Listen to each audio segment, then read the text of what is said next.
کسی انسان کی اگر آپ نے حماقت کی طرف اشارہ کرنا ہو، مثال دینی ہو، تو کس سے مثال دیتے؟ گائے سے، فلاں تو گائے ہے۔ اور اللہ نے قرآن کے سب سے بڑے سورے کا نام گائے رکھا ہے، البقرہ۔ تو جب انسان سوچتا ہے تو سوال اٹھتے ہیں۔ 8ویں امام کا صحابی استفسار کیا، فرزند رسول کیا وجہ ہے کہ اللہ نے قرآن کے سب سے بڑے سورہ کا نام البقرہ رکھا، گائے رکھا، کیوں؟ تو فرزند رسول نے فرمایا اس لیے کہ قرآن پڑھنے والا اور اس سورہ کا مطالعہ کرنے والا انسان سب سے پہلے اسی واقعے کی طرف متوجہ ہو تاکہ اس کے ذہن میں والدین کا مقام روشن ہو جائے۔ یہ کیسا واقعہ ہے؟ اس واقعے کو روح والدین کی حرمت اور ان کا مقام ہے۔ اولاد یعقوب میں سے، جناب اسرائیل کی اولاد میں سے، بنی اسرائیل میں سے ایک شخص نے اپنے چچا کے بیٹے کو آدھی رات کو قتل کیا، کیونکہ اس کی منگیتر سے شادی کرنا چاہ رہا تھا، تو اسے راستے سے ہٹانے کے لیے آدھی رات کو غلام کے ساتھ مل کے قتل کیا، اور پھر اس کی لاش اٹھائی اور ایک دوسرے محلے میں جا کے پھینکی، ایک ایسے شخص کے گھر کے باہر جس سے اس کی کھٹ پٹ چل رہی تھی اور مخالفت چل رہی تھی، یہ تاثر دینے کے لیے کہ قاتل یہ ہے۔ اور جب صبح ہوئی اور لوگوں چہل پہل شروع ہوئی تو دیکھا کہ لاش پڑی ہے، اب چیمے گوئیاں شروع ہوئی، قاتل کون ہے؟ بعضوں نے کہا یہ ہے، بعضوں نے کہا نا یہ نہیں ہو سکتا۔ تو اب آہستہ آہستہ قبیلوں میں اور گھروں میں لڑائی شروع ہوئی اور 3 سے 4 افراد قتل ہو گئے، اور اب خطرہ یہ تھا کہ بنی اسرائیل کے مابین ایک قبائلی جنگ شروع ہو جائے۔ تو ان کا ایک نمائندہ وفد پہنچا موسیٰ کلیم کے پاس کہ نبی خدا آپ ہماری مدد کیجیے، کسی طرح سے ہمیں قاتل کا نام بتائیں ورنہ خون ریزی کا اور جنگ کا خطرہ ہے، ہزاروں افراد مارے جائیں گے۔ موسیٰ کلیم نے بارگاہ احدیت میں استفسار کیا تو پروردگار نے کیا فرمایا؟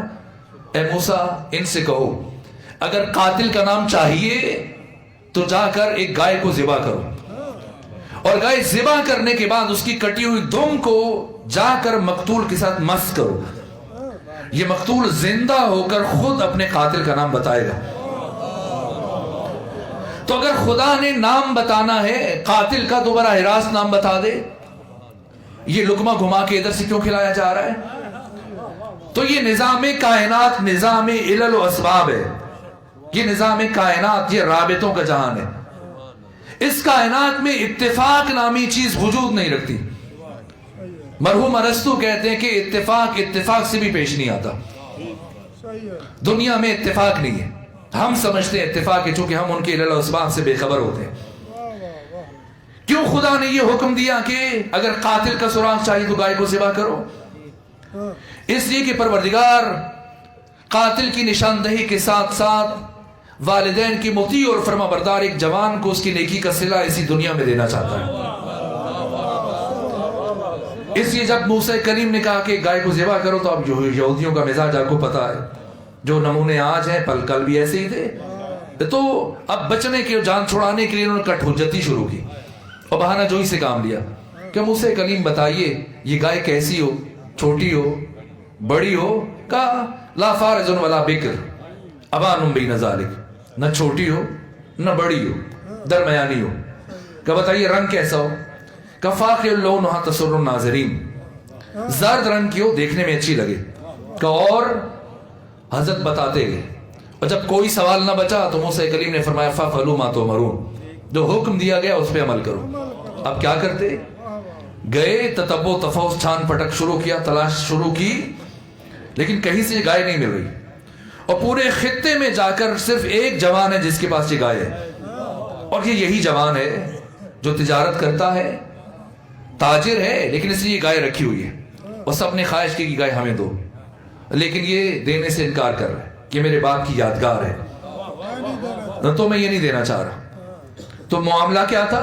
یہ ایک تاجر تھا، اس نے معاملہ کیا کسی کے ساتھ، اور اب جنس لینی اور رقم دینی ہے، لیکن جب رقم اٹھانے کے لیے آیا تو صندوق کی چابی باپ کے پاس تھی اور باپ سو رہا تھا، تو اس نے کھڑے ہو کے سوچا کیا کروں، کیا معاملہ توڑ دوں یا باپ کو جگا دوں؟ پھر سوچا مال دنیا ہے پھر مل جائے گا، کیا میں دنیا کے مال کے لیے اپنے باپ کے آرام کو خراب کروں؟ مناسب نہیں۔ یہ سوچا چل کے ان سے عذر خواہی کی کہ میں یہ معاملہ نہیں کر سکتا. ان کا تمہیں فائدہ ہے کہ مجھے نظر آ رہا ہے لیکن مجھے یہ فائدہ نہیں چاہیے. رخصت کیا. اور جب باپ جاگر اسے قضیے کا علم ہوا کہ بیٹے نے میرے آرام کی خاطر اپنے یقینی فائدے کو ٹھکرا دیا تو خوش ہوا اور دعا دی اور اس کے بعد یہ گائے تحفے میں دی کہ یہ رکھ لو تمہیں کام آئے گی. اب یہی گائے اور بنی اسرائیل اکٹھے ہو کر یہ گائے خریدنا چاہتے ہیں اور جوان مصر ہے کہ میں نہیں دے رہا. یہاں تک کہ ان سب نے کہا موسیٰ کلیم جب یہ راضی نہیں تو آپ اجازت دیں ہم کوئی سی گائے ذبح کر دیں. فرمایا نہ اللہ چاہتا یہی گائے ہو. کیوں یہ گائے ہو؟ کہا پھر آپ کے ہی اس جوان سے موسیٰ کلیم نے سفارش کی اور جوان راضی ہوا کہ آپ لے لیجیے میری طرف سے تحفتاً کرنا قیمتاً لی جائے گی. تو اب سوال یہ کہ کیا قیمت ہو؟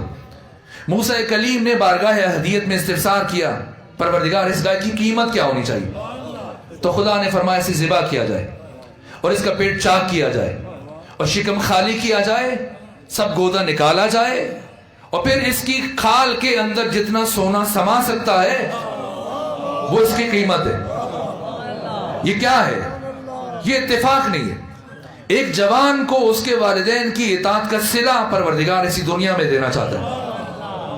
قرآن قصوں کہانیوں کتاب نہیں ہے. اللہ نے اس واقعے کو رکھا تاکہ انسان کا ذہن اس طرف متوجہ رہے, اور قرآن کی سب سے بڑی سورہ کا نام بھی البقرہ رکھا تاکہ سب سے پہلے یہ بات سمجھے اور اس بات کی طرف اس کا دھیان رہے. یہ زاویے کا تصویر کا ایک رخ ہے اور دوسرا رخ پیغمبر کا بوڑھا صحابی جوان بیٹے کو لے کر آپ کی بارگاہ میں حاضر ہوا اور شکایت کی کہ یہ میرا خیال نہیں رکھتا, میری ضرورتیں پوری نہیں کرتا. اس نے بہانہ جو اس سے کام لیا کہ میری اپنی ضرورتیں پوری نہیں ہوتی. فرمایا انت ومالک لابیک, تمہارا مال دونوں تمہارے باپ کا ہے, باپ کو خود پہ مقدم رکھو تمہاری مشکلیں آسان ہو جائیں گی. لیکن اس نے بہانہ جو اس سے کام لیا کہ میں خود بہت مشکل میں ہوں. جب ختمی مرتبت نے دیکھا کہ یہ عذر تراشی کر رہا ہے تو اس کے باپ سے کہا کہ آئندہ بیٹے سے نہ مانگنا, جب ضرورت پڑے میرے پاس آنا. بیت المال سے اس کا وظیفہ معین کیا اور رخصت کرتے ہوئے کہا کہ تمہارا بیٹا تمہاری اطاعت اور خدمت کر کے دنیا بھی بنا سکتا تھا آخرت بھی بنا سکتا تھا, لیکن ان قریب یہ مرنے والا ہے اور دنیا کے لیے نشان عبرت بننے والا ہے اور مرنے کے بعد ہمیشہ اس کا ٹھکانہ جہنم ہوگا. ادھر یہ جوان گیا اور کچھ دن کے بعد اس نے بھی ایک معاملہ کیا. کھجوروں کا کاروبار کرتا تھا, رقم لی اور کھجوریں دینی ہیں, لیکن جب گودام کا دروازہ کھولا تو کھجوروں میں کیڑا پڑ چکا. تو وہ رقم واپس کی اور الگ سے رقم خرچ کر کے گودام کی صفائی کروائی, وہ کھجوریں پھینک دی اور اب بیمار پڑا اور جو بچی کچی رقم تھی اپنے علاج پر خرچ کر دی اور اب کھانے کے لیے بھی گھر میں کچھ نہیں ہے. اور کچھ دنوں میں یہ بیماری اور فاقوں کے باعث ہڈیوں کا ڈھانچہ بن گیا. اور ایک دن مدینے کی گلی سے یہ دیوار کا سہارا لے کر چلتے ہوئے آ رہا ہے اور سامنے سے رسول اسلام آ رہے ہیں صحابہ کے ساتھ.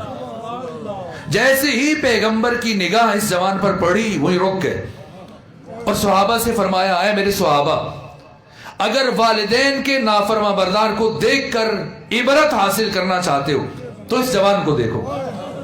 یہ اپنے باپ کی خدمت کر کے دنیا بھی بنا سکتا تھا اور آخرت بھی بچا سکتا تھا, لیکن ان قریب یہ بھیانک موت مرے گا اور دنیا سے جانے کے بعد یہ ہمیشہ کے لیے جہنم میں رہے گا. بس میرے عزیزوں, اب میں باتیں سمیٹوں چونکہ سائے ڈھلنا شروع ہو گئے. ایک صلوات بھیجیے خاندان فاطمہ پر.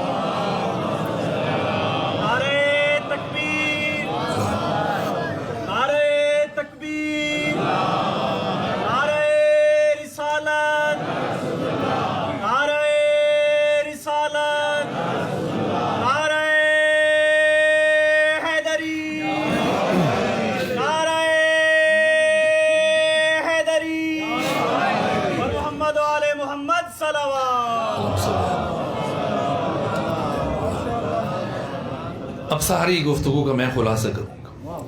اگر کوئی شخص یہ چاہتا ہے کہ اس کی زندگی میں لذت ہو, اس کی زندگی میں خوشی ہو, اس کی زندگی میں برکت ہو, اگر کوئی چاہتا ہے کہ اسے طول عمر نصیب ہو, اگر کوئی چاہتا ہے کہ اسے اچانک حادثاتی موت نہ آئے, اگر کوئی چاہتا ہے کہ اسے مرنے سے پہلے توبہ کی توفیق حاصل ہو جائے, اگر کوئی چاہتا ہے کہ وہ سکرات موت کی سختیوں سے محفوظ رہے, اگر کوئی چاہتا ہے کہ خود اس کی اولاد اس کی مطیع اور فرمانبردار ہو، اگر کوئی چاہتا ہے کہ اس کی زندگی میں اس کے مال میں برکت ہو، اگر کوئی چاہتا ہے کہ مرنے کے بعد اسے قبر میں مشکلوں سے نہ گزرنا پڑے، اگر چاہتا ہے کہ میدان معاشر میں رسوا نہ ہو اور اسے شفاعت محمد و آل محمد نصیب ہو، اگر کوئی چاہتا ہے کہ وہ جنت میں انبیاء کا ہم نشین بنے، تو اس کے لیے سب سے بڑا عمل اور سب سے بڑا نسخہ والدین کی اطاعت اور ان کی فرمانبرداری ہے۔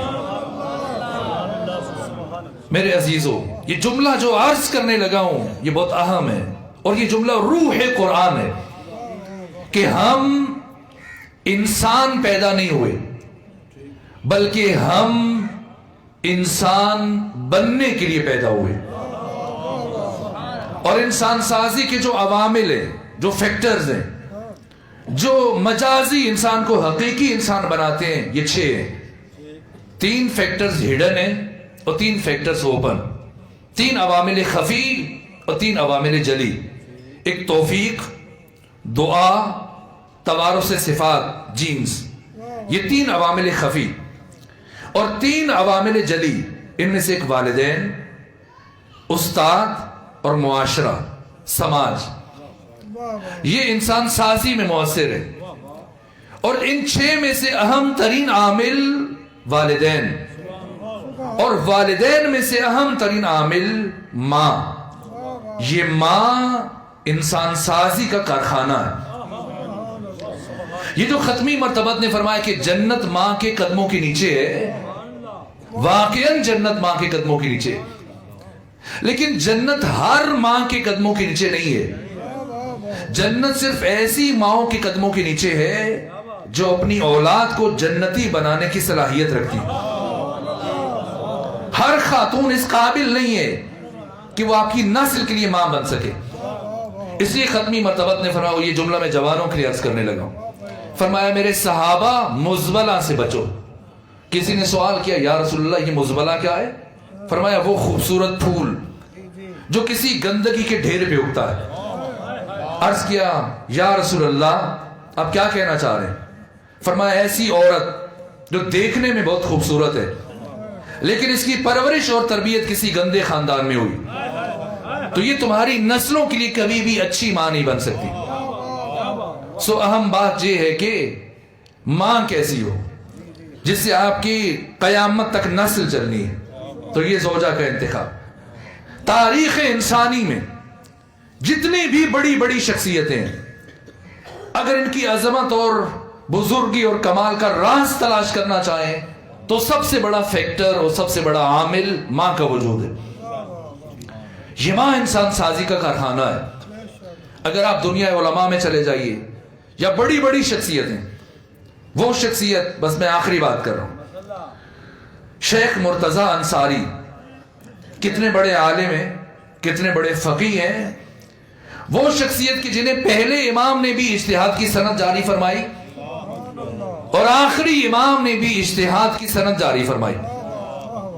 پہلے امام نے بھی اور آخری امام نے بھی۔ امام زمانہ جب سائل کے انداز میں گئے شیخ مرتضی انصاری کے پاس اور 40 سوال پوچھے، اور جب 40 سوالوں کے درست جواب دیے تو امام زمانہ اٹھے اور یہ جملہ ارشاد فرمایا، یا شیخ انت مجتہد الحق، اے شیخ زمانے کا امام گواہی دے کے جا رہے کہ بتحقیق تو مجتہد اور فقیہ ہے۔ اور پہلے امام نے بھی سند جاری فرمائی، امام مولا متقیان نے۔ یہ جو حوزہ ہے اس وقت قوم میں جہاں آپ کے طلباء دین کے علوم سیکھ کر عالم بنتے اور آپ کو اہل بیت کا پیغام پہنچاتے ہیں، پہلے یہ مرکز نہیں تھا، ابتدائی تعلیم تھی ایران میں، اور مرکز دینیات کا نجف اشرف تھا۔ تو ایک جوان ایران سے ابتدائی تعلیم حاصل کرنے کے بعد نجف پہنچا اور وہاں پر شیخ مرتضی انصاری کا درس خارج چل رہا تھا۔ درس خارج وہ درس کے جس میں شرکت کرنے کے بعد انسان میں فتویٰ کی صلاحیت پیدا ہوتی اور وہ فقیہ بنتا ہے، مجتہد بنتا ہے۔ تو یہ شیخ مرتضی انصاری کے درس میں بیٹھا جا کر، اور پہلے دن جب بیٹھا تو اسے کوئی بات سمجھ میں نہیں آئی۔ سوچا پہلا دن ہے، تھکا ہوں، میرے لیے شیخ کا بیان مانوس نہیں ہے، تو کل سمجھ میں آ جائے گی۔ لیکن جب دوسرا دن آیا تو وہی حال، پھر کوئی بات سمجھ میں نہیں آئی اور درس تمام ہو گیا۔ یہاں تک کہ تیسرا اور چوتھا دن